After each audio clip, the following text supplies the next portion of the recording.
It's slow English. The Four Skillful Brothers. Now the story continues. "Well," said the old man to his sons, "I begin to think you are worth more than green clover. You have used your time well and learnt something good. I can't say which of you deserves the most praise. That will be proved if you have but an early opportunity of using your talents." Not long after this, there was a great uproar in the country, for the king's daughter was carried off by a dragon. The king was full of trouble about it, both by day and night, and caused it to be proclaimed that whosoever brought her back should have her to wife. The four brothers said to each other, "This would be a fine opportunity for us to show what we can do," and resolved to go forth together and liberate the king's daughter. "I will soon know where she is," said the astronomer, and looked through his telescope and said, "I see her already. She is far away from here, on a rock in the sea, and the dragon is beside her, watching her." Then he went to the king and asked for a ship for himself and his brothers, and sailed with them over the sea until they came to the rock. There the king's daughter was sitting, and the dragon was lying asleep on her lap. The huntsman said, "I dare not fire. I should kill the beautiful maiden at the same time." "Then I will try my art," said the thief, and he crept thither and stole her away from under the dragon so quietly and dexterously that the monster never remarked it, but went on snoring. Full of joy, they hurried off with her on board ship and steered out into the open sea.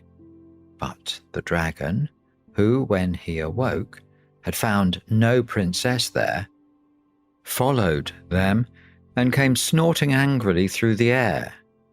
Just as he was circling above the ship and about to descend on it, the huntsman shouldered his gun and shot him to the heart.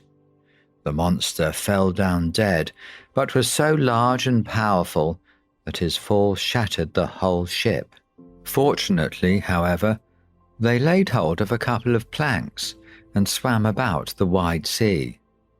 Then again they were in great peril, but the tailor, who was not idle, took his wondrous needle and with a few stitches sewed the planks together, and they seated themselves upon them and collected together all the fragments of the vessel. Then he sewed these so skillfully together that in a very short time the ship was once more seaworthy, and they could go home again in safety. Coming up in a moment, the next part of today's story. MI Radio. Hear it. Feel it. Love it. Now the last part of the story. When the king once more saw his daughter, there were great rejoicings. He said to the four brothers, "One of you shall have her to wife, but which of you it is to be, you must settle among yourselves."